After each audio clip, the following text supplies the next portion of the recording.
কেন্দ্রীয় সরকার কেন্দ্রীয় বাজেটে বাংলার তাঁত এবং তন্তুজীবীদের জন্য কোনো ভাবনাই ভাবেনি। তবে রাজ্য সরকার 700 কোটি টাকা বরাদ্দ করেছে তাঁত শিল্পীদের জন্য। এবার তাঁত শিল্পীদের 2024 থেকে 25 আর্থিক বর্ষে পশ্চিমবঙ্গ সরকারের উদ্যোগে ক্ষুদ্র, ছোট ও মাঝারি শিল্পোদ্যোগ এবং বস্ত্র দপ্তর বাংলার হস্ত তাঁত শিল্প ও খাদি শিল্পের সঙ্গে যুক্ত তাঁত শিল্পীদের বিশেষ সহায়তা প্রদানের জন্য প্রকল্পের ঘোষণা করেছে। কি বলবেন? দেখুন, কেন্দ্রের বঞ্চনার বিরুদ্ধে জিহাদ ঘোষণা করেছেন বাংলার মানবিক মুখ্যমন্ত্রী, আমাদের সকলের প্রিয় মুখ্যমন্ত্রী মমতা ব্যানার্জি। তিনি এবার রাজ্য বাজেটে তন্তুজীবী তাঁত শিল্পের জন্য, কেবলমাত্র তাঁত শিল্পীদের জন্য 700 কোটি টাকা তিনি ধার্য করেছেন। সেক্ষেত্রে সমবায় পাবে, যারা একক তাঁতি আছেন তারা সুবিধা পাবে। আপনারা দেখতে পাচ্ছেন ইতিমধ্যে এই প্রক্রিয়াকরণ শুরু হয়েছে।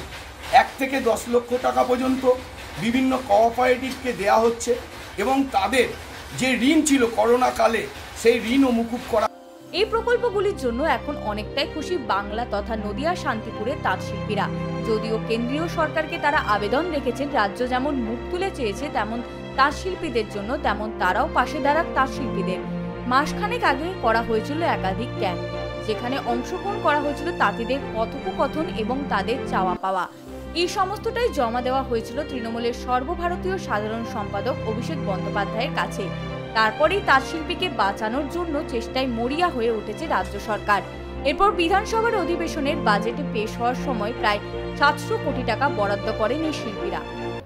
কেন্দ্রীয় বাজেট আমরা দেখলাম, যেখানে রাজ্যের প্রতি বঞ্চনা করা হয়েছে এবং সারা বাংলায় লক্ষ লক্ষ হস্তচালিত তাঁত শিল্পীরা যেখানে রয়েছে, সেক্ষেত্রে 12 জন বিজেপি সাংসদ এ রাজ্য থেকে নির্বাচিত হওয়ার পরেও নদিয়া জেলায় রানাঘাটের বেশিরভাগ মানুষ তন্তুজীবী।